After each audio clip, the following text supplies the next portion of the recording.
Ma'am आप teaching background से हैं, आप कितना एक्सपेक्ट करती थी कि इसकी कितनी रैंक आ जाएगी? इतना तो नहीं पता था कि 32 के आसपास आ जाएंगे, लेकिन कोई टारगेट कंपनी कि वहाँ तक तो मेरे को जाना ही जाना है। हेलो एवरीवन, आज हम लोग मिलने जा रहे हैं मिशन इंजीनियरिंग के एक बहुत प्यारे बच्चे और उनकी मदर से, जिससे कि हमें बहुत सीखने को मिलेगा। जिन बच्चों को, जिन पेरेंट्स को लगता है कि हमारे सामने प्रॉब्लम्स हैं और इसलिए हम लोग आगे पढ़ाई नहीं करवा सकते हैं, उन्हें एक बार वरुण से और उनकी मदर से सीखना चाहिए कि पढ़ाई कितनी इम्पोर्टेंट है। हेलो वरुण, कैसे हो? हेलो सर, मैं बहुत अच्छा हूँ। कैसे मैम? ठीक है सर। वरुण, सबसे पहले तो हमारे ऑडियंस को अपने बारे में इंट्रोड्यूस करो, उसके बाद हम लोग आगे की बातें करते हैं। My name is Varun Kumar Verma and I have completed my diploma in computer engineering from Ambedkar DSU Polytechnic and I got All India rank 32 in IPU Lead 2024. अच्छा, मैं सबसे पहले ये पूछता हूँ कि तुम्हारा बैकग्राउंड कैसा रहा? तुमने 10th तक कहाँ पढ़ाई की? तुम्हारे कैसे दोस्त थे? वो लोग अभी क्या कर रहे हैं, तुम अभी क्या कर रहे हो? सर 10th तक मैंने 5th तक पहले अपने घर के पास एक गवर्नमेंट स्कूल में पढ़ाई करी। उसके बाद 6th में मैंने पश्चिम बिहार में प्रतिभा विकास विद्यालय में एक एंट्रेंस एग्ज़ाम के थ्रू 6th में एडमिशन लिया। 10th तक मैंने वहाँ पे पढ़ाई करी और 10th के बाद मैंने 11th में भी एडमिशन लिया था और साथ साथ मैंने DSU का भी फॉर्म भरा था। तो एग्ज़ाम देने के बाद जितने टाइम तक मेरी DSU में क्लासेस शुरू नहीं हुई तब तक मैं 11th की पढ़ाई कर रहा था स्कूल से, और उसके बाद मैंने DSU में स्टार्ट कर दिया। 3 साल मैंने यहाँ पे काम किया। तुम्हारा इतना अच्छा नेचर है, मैंने क्लास के अंदर फील किया था इस चीज़ को। उसके पीछे किसका मोटिवेशन? सबसे ज़्यादा मोटिवेशन मेरी मदर का ही हमेशा मेरे साथ रहा है हर चीज़ में। मेरे को स्कूल में एडमिशन दिलवाना हर तरह का, कि अब ये करना चाहिए, अब ये करना चाहिए, ये चीज़ सही है, ऐसे काम करो तो ये चीज़ अच्छा होगा, ये सब कुछ मेरी मदर ने ही मुझे शुरू से सिखाया। तो पॉलिटेक्निक करने के लिए तुमको किसने गाइड किया था? और पॉलिटेक्निक करने के लिए मेरे फैमिली रिलेशन में एक ब्रदर हैं, उन्होंने मुझे गाइड किया था और उन्हीं की गाइडेंस पे मैंने थोड़ा इंटरनेट पे सर्च किया, इसके बारे में ढूंढा। तब मुझे पता चला कि DSU एक नई यूनिवर्सिटी उसी टाइम पे ओपन हुई थी जिसका फर्स्ट बैच ही हमारा एडमिशन से था। उसमें उन्होंने मेरे को गाइड किया था कि DSU में तुम ऐसे ऐसे फॉर्म फिल करो और एक ऑनलाइन एग्ज़ाम दो, इससे तुम्हारा एडमिशन हो जाएगा। कंप्यूटर साइंस लेने का क्या पर्पज़ था डिप्लोमा में? सर कंप्यूटर में इंटरेस्ट मेरा बचपन से ही था कि मेरे को स्कूल में भी कंप्यूटर में जैसे कोई भी नॉर्मल प्रैक्टिकल सीखना अच्छा लगता था। जैसे स्कूल के टाइमिंग पे माइक्रोसॉफ्ट के बारे में, MS वर्ड में काम करना, पेंट में नई नई चीज़ बनाना, इससे बचपन से इंटरेस्ट कंप्यूटर में था। तो तुमने कंप्यूटर से डिप्लोमा किया, तो डिप्लोमा करने का फ़ायदा हुआ या ऐसा लगा कि ठीक है बस कंप्यूटर से डिप्लोमा हो गया? एक सर्टिफिकेट मिलने वाली बात और एक लर्निंग वाली बात। नहीं सर, लर्निंग भी इंक्रीज़ हुई है डिप्लोमा। हुई है इंक्रीज? Yes sir. तो तुम मेरे पास लीड के बैच के लिए कब आए थे? सर मेरी पहली क्लास जो मैंने ली थी वो 6 जनवरी को ली थी। जबकि लीड का बैच जून में स्टार्ट हो जाता है। तुम्हें इसके बारे में मालूम नहीं था या तुम सीरियस नहीं थे इस चीज़ को लेकर के? सर लीड के बारे में तो मालूम था कि डिप्लोमा के बाद BTech में जाने के लिए एक लीड का एग्ज़ाम देना होता है जिससे डायरेक्ट सेकेंड ईयर में एडमिशन हो जाता है, पर ये नहीं पता था कि लीड की कोचिंग भी ऐसे यहाँ पे मिलती है। तो तुमने कभी ट्राई नहीं किया पहले पता करने के लिए कि लीड की तैयारी करनी है या फिर लीड का सिलेबस क्या होता है? सर ट्राई तो किया था, पर उस टाइम पे मेरे को गूगल पे, यूट्यूब पे इतना वीडियो रिसोर्स इस बारे में मिला नहीं, तो मैंने फिर यही छोड़ दिया था कि पहले 3rd ईयर में हो जाता हूँ, उसके बाद देखता हूँ लीड को। तो मैम, जब आपको इसने बताया कि मुझे लीड की तैयारी करनी है तो आप लोगों का कैसा रिएक्शन था कि ठीक है अब ये कोचिंग करनी है? क्योंकि मुझे मालूम है कि उस टाइम में फैमिली में बहुत सारी प्रॉब्लम चल रही थी और पापा की जो ट्रेजेडी थी वो कब हुई थी? लास्ट ईयर अक्टूबर में, जब तुम 3rd सेमेस्टर में थे? 5th सेम में। अच्छा, तुम 5th सेमेस्टर में थे? ओके। यस। यहाँ पर आने से जस्ट 3 महीने पहले यस। एकदम से इतनी बड़ी प्रॉब्लम हुई, ठीक है, और वो भी कैंसर जैसी बीमारी की वजह से जब फैमिली बिल्कुल टूट चुकी होती है, तो उस टाइम में आपका क्या रिएक्शन था कि कोचिंग करनी है, कैसे मैनेज करेंगे चीज़ों को? ये कोचिंग तो ज़रूरी करवानी थी और बच्चे को आगे निकालना है कि बीटेक में एडमिशन दिलवाना है। जब डिप्लोमा किया है तो जो भी फैमिली की प्रॉब्लम्स हैं उन सबको देखते हुए मैंने सोचा था कि कहीं से भी जुगाड़ करेंगे, इसको कोचिंग ज़रूर दिलवानी है, चाहे मुझे छोटा मोटा लोन लेना पड़े या कहीं से पैसे उधारे लेने पड़े। और बच्चा भी इंटरेस्टेड था कि जैसे इसको पता चला कि यहाँ पर है लीड की कोचिंग, तभी मैं इसके साथ आई और इसका एडमिशन के बारे में बात की। और जैसे जैसे भी आपने एडजस्टमेंट किया 3 किस्तों में पैसे दिए। इसमें आपका जितना बड़ा डेडिकेशन है और मैं बोलूँगा जितना ज़्यादा आपने इसके लिए किया, मैं कभी नहीं चाहूँगा कि उनको इस चीज़ को भूलना भी चाहिए। लाइक आपकी फैमिली में कौन कौन है? इस टाइम तो हम 4 लोग। बेटी हैं, एक वरुण और एक। वो दोनों क्या कर रहे हैं अभी? बड़ी बेटी एमए फर्स्ट ईयर का एग्ज़ाम दे रही है और छोटी वाली बेटी ने बीएड कंप्लीट कर लिया, वो एमए में एंट्रेंस ले। तीनों बच्चे आपके पास, तीनों के तीनों पढ़ने वाले हैं? हाँ जी, तीनों पढ़ने वाले। और आप अभी क्या करते हैं? मैं ट्यूशन पढ़ाती हूँ। आप भी ट्यूशन पढ़ाते हैं? कौन सी क्लास तक को? मैं 5th तक पढ़ाती हूँ और जो 2 बेटी हैं वो भी ट्यूशन करती है मेरे साथ। अच्छा, वो ही पढ़ाते हैं? हाँ जी, वो 10th और 12th तक के बच्चे को ले लेती है, तो इससे हम तीनों मिलके घर चला लेते हैं। नहीं, मतलब ये बहुत बड़ी बात है। वो भी कहते हैं कि वरुण को पढ़ाना बहुत ज़रूरी है, जब तक वरुण की बीटेक नहीं हो जाएगी तब तक मम्मी हमारी शादी के बारे में मत सोचो। हमारी भी पढ़ाई पूरी हो जाएगी और वरुण की भी हो जाएगी 3 साल तक। अभी उनकी एमए बीएड चल रही है जैसे, तो तीनों फिर एक साथ फ्री हो जाएंगी, इसलिए अभी शादी के बारे में भी नहीं सोचते। बच्चों की पढ़ाई ज़्यादा इम्पोर्टेंस है, मतलब वरुण को स्टैंड करना है। आपकी वजह से पूरी फैमिली एजुकेशन के महत्व को समझती है। मैंने पढ़ाई की तभी मुझे पता चल रहा है आज मेरी लाइफ में पढ़ाई कितना काम आ रही है, और ज़रूरी है पढ़ना हर एक के लिए, चाहे लड़का हो चाहे लड़की हो, हर एक को पढ़ना चाहिए। अब मैं पढ़ी लिखी थी तो थोड़ा अपनी फैमिली को आगे बढ़ा लिया है मेहनत करके। अच्छा, मुझे एक चीज़ याद आ रही है, अभी तुम तो सबसे पहले ऑनलाइन बैच में आए थे ना? यस। मतलब 6 जैन को तुमने ऑनलाइन वाला बैच ज्वाइन किया था? Yes sir. तो सर इसने 2 हफ्ते तक ली थी ऑनलाइन, 2 हफ्ते तक ऑनलाइन? 6 और 7, फिर उसके बाद 13, 14 जो भी डेट थी। मतलब 4 क्लासेस। हाँ, यानी 20 जनवरी से ये ऑफलाइन। ऑफलाइन। पहले ऐसा क्या था जो तुमने ऑनलाइन के लिए सोचा था कि मुझे ऑनलाइन लेना है? सर पहले ऑनलाइन के लिए इसलिए सोचा था कि ये ऑनलाइन का शुरू हुआ था कोरोना पीरियड से, कि क्लासेस ऑनलाइन हो जाएगी, पढ़ना भी ऑनलाइन पड़ेगा।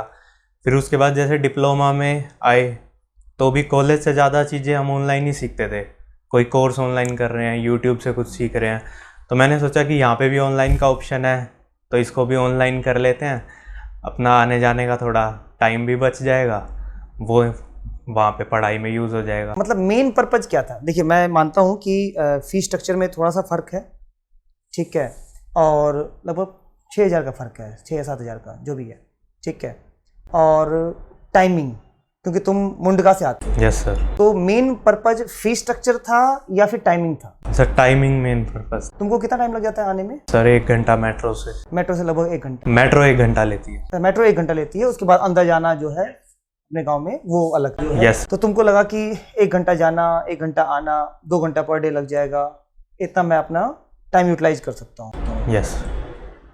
तो इसलिए तुमने क्या किया कि ऑनलाइन बैच ज्वाइन कर लिया था। तो ऑनलाइन से ऑफलाइन में क्यों स्विच किया? ऑनलाइन से ऑफलाइन स्विच सर इसलिए किया मैंने क्योंकि मेरे को ऐसा लग रहा था कि ऑफलाइन में अगर मैं जाऊंगा तो मेरे को थोड़ी ज़्यादा नॉलेज मिलेगी, थोड़ा आपका सपोर्ट मिलेगा, डेली गाइडेंस मिलेगी, डेली मेरे को ये मिलेगा कि सर मेरे से यहाँ पे दिक्कत है, मैं डेली अपना डाउट फेस टू फेस आपसे पूछ सकता हूँ, और कुछ एक्स्ट्रा भी आप बताओगे कि अगर यहाँ डाउट है तो इस पोर्शन को दोबारा करो। इसलिए सर मैंने ऑनलाइन से ऑफलाइन में स्विच करने का डिसाइड किया था। तो कुछ समझने में प्रॉब्लम थी कि मतलब जो यहाँ पर पढ़ा रहे हैं तो ऑनलाइन में वो समझ नहीं आ रहा है? नहीं सर, समझ आ जाता था, एक्सप्लेनेशन एकदम सही होती थी सर की, सब टीचर सही से एक्सप्लेन करते थे, समझने में कोई दिक्कत नहीं होती थी। बस मेरे माइंड में ऐसा था कि अगर मैं ऑफलाइन में जाऊं तो मेरे को थोड़ा और गाइडेंस मिल जाएगी और थोड़े टेस्ट, मेरे को हार्ड कॉपीज मिल जाएगी जिससे मैं सही से कर पाऊँ। क्या तुमको रियल में डिफरेंस लगा? यस क्या डिफरेंस लगा? सर, यहाँ पे ऑफलाइन में आके एक पूरा इन्वायरमेंट हमें वैसा मिलता है कि सामने टीचर है, हमें डिसिप्लिन में रहना है, साथ में हमारे स्टूडेंट्स हैं, कुछ कंपटीशन भी हमें मिलता है यहाँ पे आके। एग्जैक्टली मतलब देखिए ना, मतलब मुझे खुद लगता है इन चीज़ों का, देखो पढ़ाने वाले तो सेम है, जो ऑनलाइन में है वही ऑफलाइन में पढ़ा रहे हैं, मतलब सेम टाइम पर हाइब्रिड क्लासेस चल रही हैं, ठीक है। डाउट्स भी लगभग जो ये लोग पूछ रहे होते हैं ऑफलाइन वाले, वही डाउट्स उन लोगों को भी बताए जा रहे होते हैं, क्योंकि वो बच्चे डायरेक्टली देख रहे होते हैं। तो उसमें तो मुझे लगता नहीं है कोई इशू वाली बात है। लेकिन जैसे अभिषेक सर मतलब ऑल टाइम नोटबुक चेक करते ही हैं, ठीक है। यहाँ पर हम लोग डायरेक्टली सुन रहे होते हैं, बच्चा चीटिंग नहीं कर रहा होता है। और कहीं ना कहीं कुछ बच्चे क्लास के अंदर बहुत अच्छे होते हैं, उन लोगों का जो कंपटीशन हम लोगों को मिल रहा होता है ना, कि उसने किया मुझसे नहीं हो पाया, इस वजह से, उस कंपटीशन की वजह से बच्चा अपने आप को जब इन्फीरियर देखता है कि मुझसे नहीं हो पाया, तो सुपीरियर बनने की कोशिश करता है, और वो कहीं ना कहीं मैटर कर जाती हैं चीज़ें। Yes sir. मतलब ऑनलाइन वाले बच्चों का भी रिजल्ट अच्छा आया है, ऐसा नहीं है कि मतलब ऑनलाइन वाले बच्चे जो थे उनका रिजल्ट नहीं आ पाया है, वो भी अच्छा आया है। लेकिन जो बच्चे क्लास में बराबर की पोजीशन पर हैं, उनकी और उनकी रैंकिंग में मतलब मैं बोलूँगा कि डिफरेंस तो है। उन्होंने अगर ऑफलाइन ले लिया है तो ज़्यादा अच्छा रहा है, तभी आज इतना खुश हो रखा है कि रैंक 32 आ गई है। और इसी यहाँ आने के जरिए इसने ज़्यादा मेहनत की है। जितने भी आपने टेस्ट वगैरह दिए, ये रात के 2 बजे तक भी प्रैक्टिस करता था। कई बार देखा है मैंने, 2 बजे तक, 3 बजे तक। फिर कहता है दिन में नहीं पढ़ पाता, मुझे लाइब्रेरी ज्वाइन करवाओ। मैंने कहा ये भी फरमाइश पूरी करूँगी मैं तुम्हारी। इसको लाइब्रेरी ज्वाइन किया, फिर वहाँ पर भी इसने काफ़ी अच्छा किया, तभी जाके रैंक, तब इसको कॉन्फिडेंस हो गया कि हाँ मैं कर पाऊंगा शायद। नहीं, इसमें तो कोई डाउट नहीं है कि इसने अपना डेडिकेशन पूरा दिया है, जो आपसे मांगा है इसने। हाँ, जो आपसे मांगा है उसका रिवर्ट बैक तो दिया है इसने। और ये उन बच्चों में से था जिस बच्चे को लेकर के लगता था कि हाँ इसकी रैंक अच्छी आ जाएगी। कुछ बच्चे ऐसे होते हैं जो उनका तुक्का में भी रैंक आ जाती है कभी कभी, इनमें कोई डाउट नहीं है। लेकिन ये उन बच्चों में से था जिसका लगता था स्टार्टिंग से कि हाँ ये बच्चा अच्छा करेगा, अच्छा करेगा, तो डिजर्व करता था ये। इसकी मेहनत क्लास में बोल रही होती थी। वरुण कम बोलता था, मेहनत ज़्यादा बोलती थी। ये बहुत अच्छी बात थी। 6 में भी इसने कंपटीशन टेस्ट दिया था, रैंक 31 थी। 31 जस्ट एक रैंक तूने गिराई है। 6th में जो एडमिशन लेने के लिए मैंने स्कूल में एंट्रेंस एग्जाम दिया था, पश्चिम बिहार, उसका वहाँ पर भी 1500 बच्चों ने दिया था टेस्ट। 105 बच्चे लिए थे उन्होंने बस। लेकिन जब मैंने देखा इसकी रैंक 31 पर आ गया ना, बहुत खुशी हुई। लेकिन हमने भी पूरी जोर डाल रखा था तैयारी पर, घर में पढ़ाने। कुछ इसकी सिस्टर भी पढ़ाती थी उस टाइम। तो सिस्टर्स का भी कोई योगदान था क्या? Yes sir. कि तुझे अब ये पढ़ना है, आज तुझे इतना काम कर लेना है, अगले टेस्ट में इतने नंबर आने चाहिए, ऐसी कभी डिस्कशन होती थी? नहीं सर, ऐसा नंबर्स का तो डिस्कशन नहीं, पर जैसे जो टेस्ट आपने दिया है मेरे को, उसमें से मैंने 50 में से अगर मेरे से 42 43 हो जाते थे, कुछ जो नहीं हो पाते थे तो वो मैं अपनी बहन से पूछ लेता था, क्योंकि उसकी भी रीजनिंग एप्टीट्यूड काफ़ी स्ट्रॉन्ग है। पर मेरे को एक बहुत इंटरेस्टिंग बात याद आ रही है कि जब तुमने मुझे फर्स्ट टाइम रिजल्ट आने के बाद जब कॉल किया, क्या पूछने के लिए कॉल? CML क्या होता उस टाइम तुम्हारी क्या फीलिंग? सबसे पहले तो ये बताओ कि तुम उस टाइम थे कहाँ? सर, उस दिन क्लास थी यहाँ पे, और क्लास के बाद घर पे गए थे। मैं रेस्ट ही कर रहा था, तो रेस्ट करते करते मेरा फ़ोन चार्ज पे था, अपना चला नहीं सकता था। मम्मी का फ़ोन मेरे पास रखा था, तो मेरे को नींद नहीं आ रही थी, तो मैं उसी फ़ोन को लेके लग गया कि इसमें क्या देखूँ। मम्मी के फ़ोन में मेरे लायक कुछ है नहीं, तो मैंने गूगल चला लिया। पहले मैंने यूट्यूब चलाया था, यूट्यूब से फिर मैं गूगल पे आया। गूगल से मैंने सोचा कि मैं क्या देखूँ, तो मैंने IP की साइट ऐसे ही खोल दी, और उसमें मैं रिज़ल्ट के सेक्शन में देखने लगा तो एकदम दिख गया CET कोड 128। और फिर एकदम से बैठ के और उसमें PDF खोला, अपना नाम सर्च किया, जैसे ही देखा CML 32, पर CML का मतलब नहीं समझ आया क्या है। फिर मैंने फ़ोन हटाया, फिर मैं पहले लैपटॉप लाया कि लैपटॉप में देखूंगा, उसमें पता चलेगा रिज़ल्ट। फिर लैपटॉप में साइट खोल के PDF खोला, फिर CML 32। फिर मैंने सर को फ़ोन किया, सर CML क्या होता है? मैंने सर को यूँ नहीं बताया कि सर रिजल्ट आ गया 32 रैंक है, मैंने फ़ोन उठाते डायरेक्ट बोला सर CML क्या होता है। तो तुमको शक था कि ये मेरी रैंक हो सकती है? था तो सर, पर यकीन नहीं हो रहा था कि 32 रैंक आ गई। बताया मम्मी मेरी रैंक 32, मैंने कहा है रिजल्ट आ गया, मेरी रैंक 32 आ गई। मैंने कहा शुक्र है भगवान का, बहुत खुशी हुई उस टाइम। आप लोगों ने इतनी मेहनत करवाई इसके साथ, तो उसी का ही रिजल्ट है ये। भाई टीचर ज़्यादा वो है इम्पोर्टेंस, जो आप मेहनत करवाई है इससे, तभी तो ये आई है रैंक। बिल्कुल। होमवर्क देते थे इसको, रीजनिंग टेस्ट डेली देते थे, यहाँ आता था, तभी मतलब जितनी इसने मेहनत की, जितना पैसा लगाया, सब समझो कि वसूलो। अब ये नहीं है कि रैंक मान लो 400-500 पर है तो ये हो जाता पता नहीं एडमिशन होगा नहीं होगा। नहीं, फिर तो कुछ नहीं मिलता, फिर तो कुछ भी नहीं मिलता। कुछ नहीं। 100 से बाहर जाते ही अच्छा कॉलेज हाथ से निकल चुका होता। दीदी से भी हेल्प ले लेता था, शुरू में भी वो पढ़ाती थी, 6 के भी टेस्ट दिलवाया 6 में, तब भी पढ़ाती थी दोनों, और अब भी उन्होंने हेल्प की इसकी, क्योंकि वो भी DSSS की तैयारी कर रही है, PRT की, TGT की, तो उनके भी यही सब्जेक्ट थे। तो जैसे ये पैम्पलेट देखा तब इसने बताया ये सब्जेक्ट हैं, तब दीदी ने बोला कि मेरे पास भी है ये सब्जेक्ट, वरुण वहाँ क्लास शुरू होने से पहले शुरू हो जाओ, निकालो फ़ोन में यूट्यूब पर, और उसने तैयारी शुरू करवा दी। कुछ उसने समझाया, थोड़ा थोड़ा सा समझ आने लगा।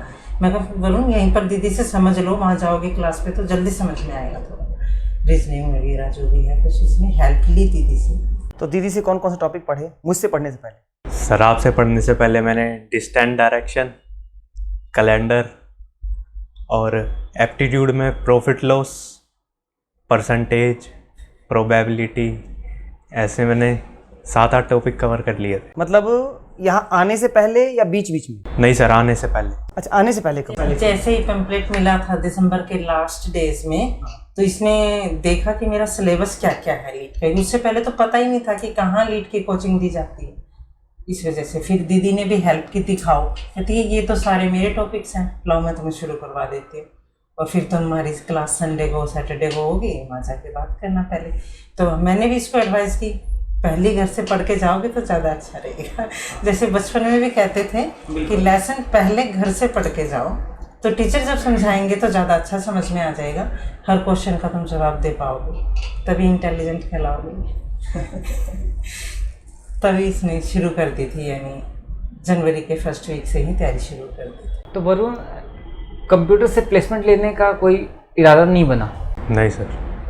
ऐसा क्यों? सर माइंड में एकदम क्लियर था कि बीटेक में ही जाना है, इसलिए कोई भी प्लेसमेंट का फॉर्म फिल ही नहीं किया। बहुत बढ़िया। क्योंकि जैसे मैं इसकी सिस्टर वगैरह है उनको ये समझाती थी, जैसे 12th के बाद तुम JBT कर रहे हो, तो बहुत से लोग कहते थे कि इसके साथ साथ BA सोल से शुरू कर दो।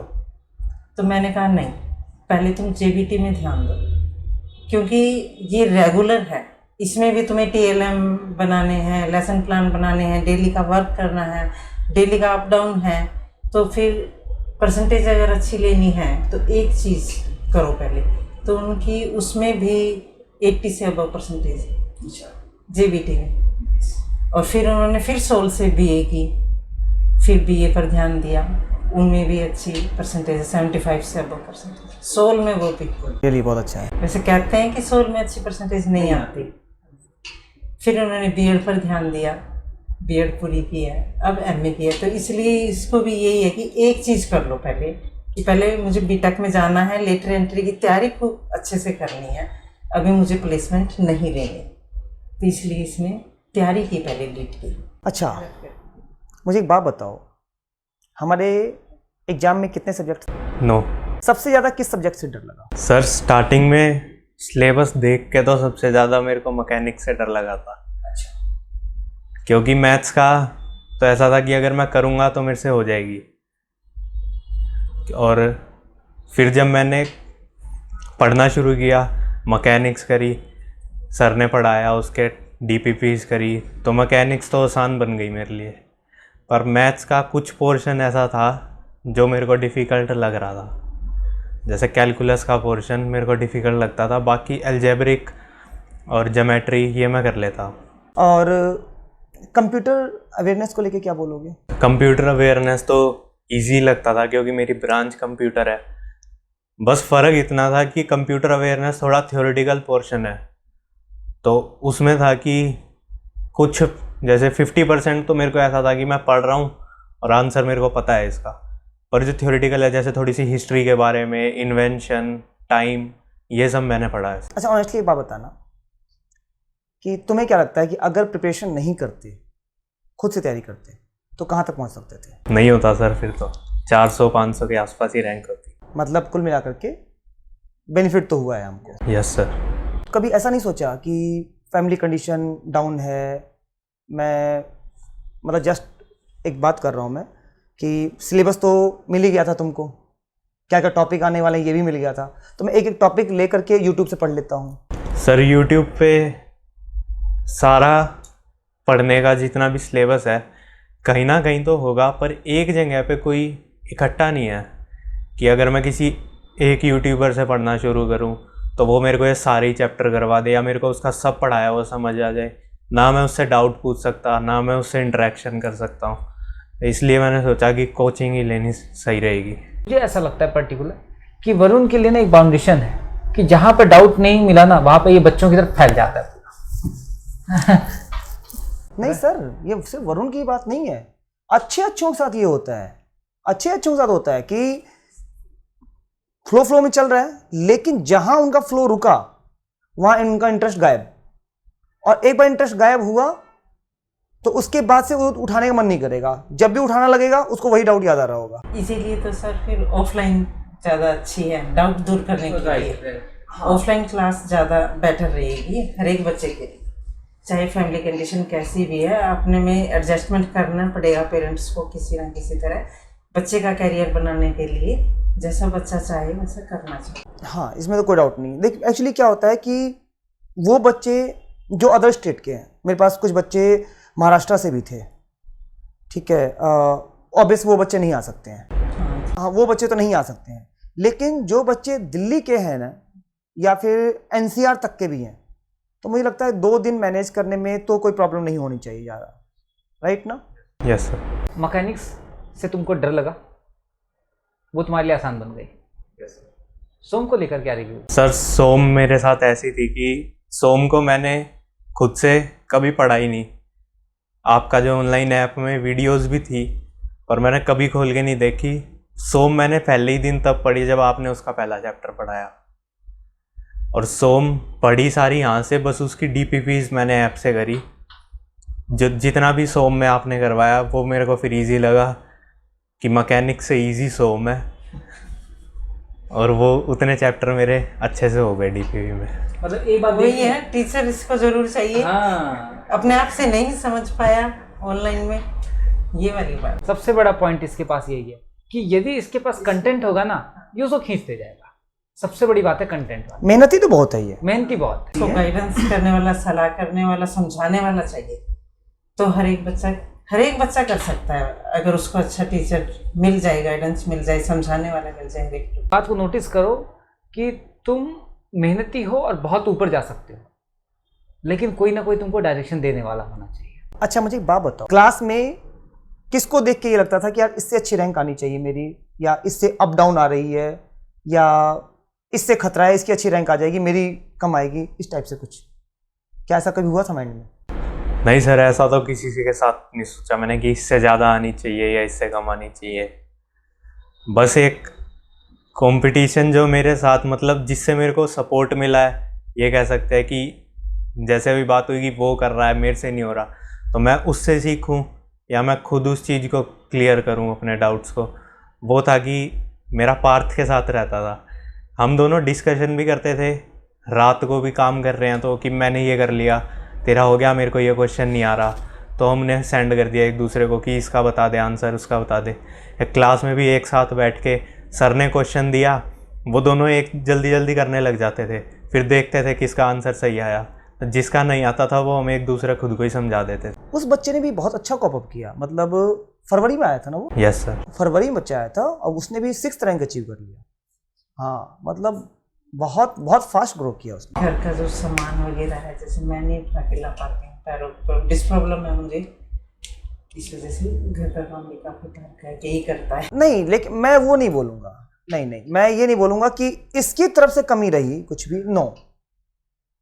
मतलब होमवर्क तो इसका हमेशा मिला है मुझे, हाँ हमेशा काम मिला है, ठीक है। कुछ अप डाउन्स रह गए होंगे ना, that is a different thing, ठीक है। एग्जाम वाला दिन बहुत इंपॉर्टेंट रोल प्ले करता है, मतलब 2-4 क्वेश्चन ऐसे होते हैं एग्जाम के अंदर जो लगता है मुझे कि ये सही होगा, वो गलत हो जाता है, ऐसे कुछ क्वेश्चन हो जाते हैं, ठीक है। लेकिन अदरवाइज मैं बोलूँ तो रैंक तो अच्छी है ही, इसमें तो कोई डाउट ही नहीं है, ठीक है। लेकिन घर का काम करता होगा बेशक से, लेकिन कभी ऐसा फील नहीं होने दिया इसने कि मैं घर के काम की वजह से मेरा होमवर्क पूरा नहीं हो पाया या मैं एब्सेंट रहा, ठीक है। ये कभी भी एब्सेंट रहा नहीं, शायद नहीं रहे ना, कभी नहीं, मतलब 100% अटेंडेंस थी इसकी। बिल्कुल। तो ये एक सक्सेस का बहुत बड़ा की है कि तुम अपने आप को कंटिन्यूटी में बांध दो कि बस मेरा कहीं भी कभी छुट्टी करने की कोशिश नहीं की। नहीं, कोशिश क्या मतलब हुई भी नहीं, बिल्कुल भी। वरुण, तुमने पढ़ाई भी पूरी की, पेपर भी दे दिया, रैंक भी आ गई, अच्छी रैंक भी आ गई। अब मुझे एक चीज़ बताओ कि 2025 के जो बच्चे हैं उनको पेपर अटेम्प्ट करने का तरीका क्या क्या होना चाहिए? सबसे पहले किस सेक्शन को अटेम्प्ट करना चाहिए, उसके बाद नेक्स्ट सेक्शन क्या होना चाहिए, और उसके बाद नेक्स्ट सेक्शन क्या होना चाहिए? सर सबसे पहले बच्चों को उस सेक्शन पे जाना चाहिए जो उन्हें अच्छे से आता है।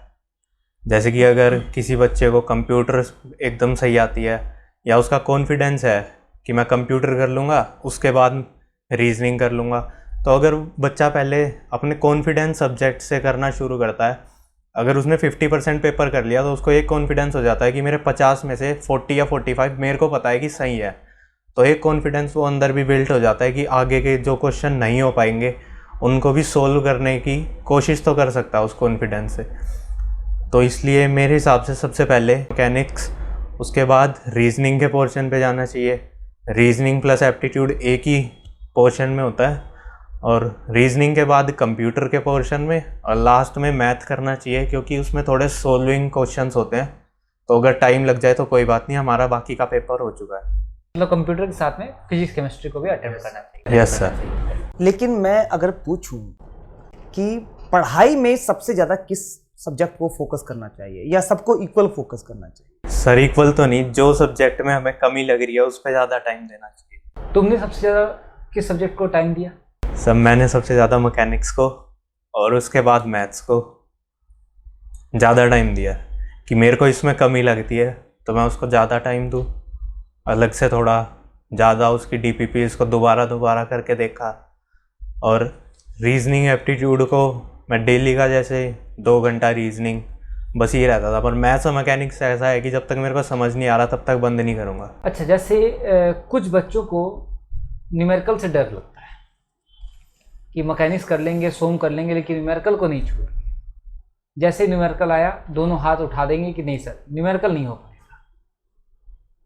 उन बच्चों के लिए क्या बोलना चाहोगे? सर न्यूमेरिकल करने के लिए तो सिर्फ उनको फॉर्मूले याद रहने चाहिए कि जो मैकेनिक्स के चैप्टर के फॉर्मूले हैं उनको याद रखें।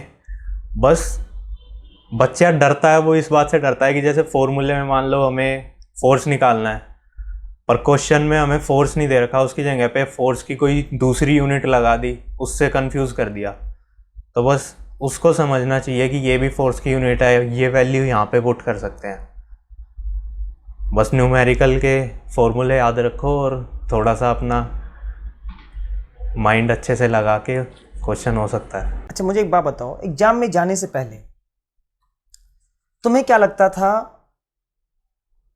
कि जो 4 पोर्शन है हमारे एग्जाम में, मैथ्स का पोर्शन, रीजनिंग वाला पोर्शन, कंप्यूटर वाला पोर्शन और चौथा पोर्शन हमारा मैकेनिक्स वाला पोर्शन, ठीक है, कितना स्कोर कर लोगे? सर पेपर में जाने से पहले तो ऐसा था कि मैथ्स के अगर 25 क्वेश्चन आ रहे हैं तो उसमें से 8 या 10 ठीक हो जाएंगे।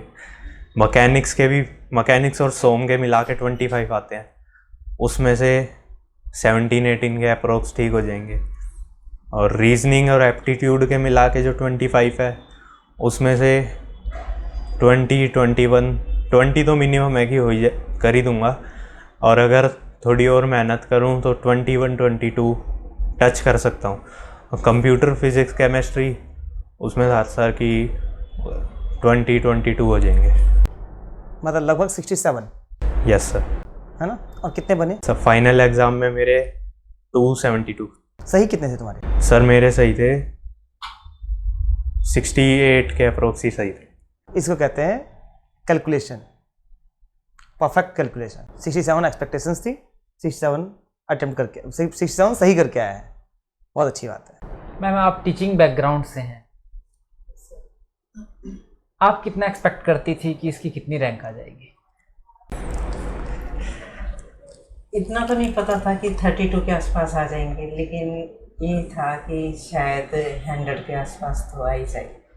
जिस दिन आप इसका एडमिशन करवाने के लिए आई, उस दिन मैं ही आपसे मिला था। हम लोगों ने जो भी डिस्कशन किया, उस दिन आपको क्या लग रहा था कि ये कितना कर लेगा, कहाँ तक ये जा सकता है? उस दिन तो ये लग रहा था कि जब मैं यहाँ छोड़ के जा रही हूँ, आपके हवाले करके जा रही हूँ, सर ध्यान रखना, पूरी तैयारी करवा लेना, कोशिश करेगा बच्चा, मेहनत शुरू से देख रहे हैं अपने बच्चे को, अगर इसको गाइडेंस की जाए तो ये अच्छा निकल जाएगा। तो थोड़ा ये था कि आप लोग निकाल देंगे अपने जरिए मेहनत करवा के। आपको मतलब कॉन्फिडेंस आ गया था कि हाँ मैं जहाँ पहुँची हूँ सही जगह पहुँची हूँ? हाँ, ये कॉन्फिडेंस मुझे आ गया था कि आप लोग मिल गए हैं, इस पर पूरा ध्यान देंगे तो इसकी रैंक अच्छी आ जाए, सर एडमिशन हो जाए उस बच्चे का। तो सब ने भगवान से प्रार्थना कर रहे थे रैंक अच्छी आई।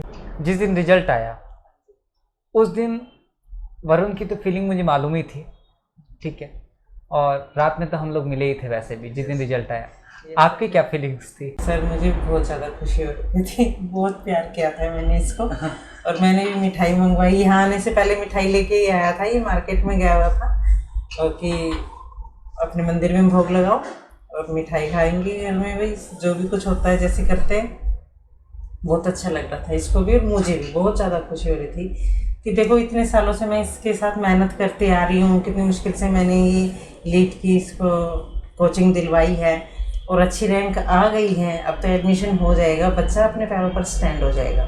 इस बात की खुशी हो रही थी मुझे कि एडमिशन मिल ले, और ये इसकी यही इच्छा है मैं बीटेक करूँ कंप्यूटर साइंस से, और इसको अच्छा कॉलेज मिल ही जाएगा, कैंपस मिल जाएगा बोल रहे, और ये बीटेक करके अच्छे से जॉब ले लें। तो आगे की तुम्हारी प्लानिंग क्या है? सर आगे की प्लानिंग में मेरा ये है कि डिप्लोमा तो अभी 6 सेम के एग्ज़ाम दे के, उसके बाद जो मेरा फ्री टाइम है उसमें को मैं यूटिलाइज़ करूँ कि या तो कहीं पे इंटर्नशिप करके और अपनी थोड़ी टेक्निकल नॉलेज को इंक्रीज़ करके, और 3 साल बीटेक करके एक अच्छी कंपनी में एक अच्छा पैकेज लेके रहूँ। कोई टारगेट कंपनी कि वहाँ तक तो मेरे को जाना ही जाना है? माइक्रोसॉफ्ट में ऐसा क्या दिखा?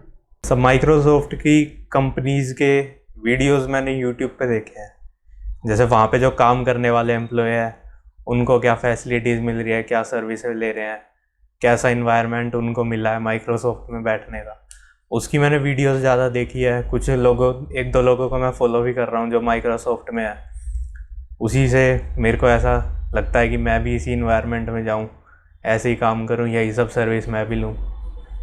वरुण, इन द लास्ट मैं चाहूँगा कि तुम 2025 के एस्पिरेंट्स के लिए बताओ कि उन्हें अपनी प्रिपरेशन कब स्टार्ट करनी चाहिए और कैसे स्टार्ट करनी चाहिए और क्या क्या ज़्यादा फोकस करना चाहिए। सब प्रिपरेशन स्टार्ट करने के लिए उनको जब बैच स्टार्ट होता है तभी ज्वाइन कर लेना चाहिए।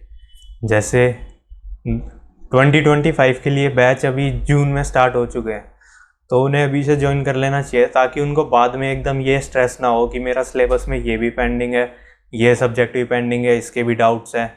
तो वो अगर शुरू से करेंगे सारी चीज़ों पे इक्वल टाइम देके, तो उनको सही से कॉन्फिडेंस खुद पे ये हो जाएगा कि मेरा सिलेबस कंप्लीट हो चुका है, बस मेरे को रिवाइज़ करना है उसको बार बार। जितना ज़्यादा रिवाइज़ करेंगे उतना स्ट्रॉन्ग बनते जाएंगे, उतना अच्छा पेपर करेंगे। मैम, आप क्या गाइड करना चाहेंगे जो हमारे बच्चे हैं उनके पेरेंट्स को कि उन्हें अपने बच्चों को कैसे गाइड करना चाहिए लीड की तैयारी के लिए? पेरेंट्स को तो ये पता चल ही जाएगा कि डिप्लोमा कर रहा है बच्चा तो लेटर एंट्री एग्ज़ाम देना ही है, उसी के ज़रिए भी टेक में जाएगा, चाहे स्ट्रीम कोई भी हो।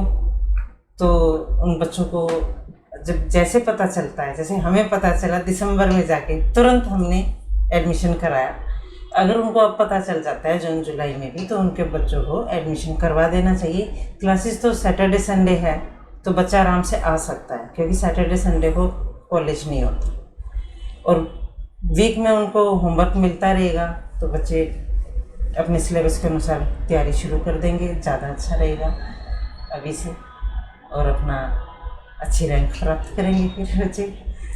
तभी पेरेंट्स खुश हो जाएंगे, बच्चों को भी हौसला बढ़ेगा कि भाई हाँ, हमने अच्छी तैयारी की तो अच्छी रैंक ली और हमारे एडमिशन हो गई। अगर डिप्लोमा के बाद अच्छी रैंक नहीं आती है, बीटेक में एडमिशन नहीं मिलता है, तो फिर क्या, कहाँ जाएंगे वो बच्चे? ठीक बात है। तो पेरेंट्स को ये सोचना चाहिए कि अभी से उनका एडमिशन करा देना चाहिए, लेटर एंट्री की एग्ज़ाम की तैयारी शुरू कर देनी चाहिए।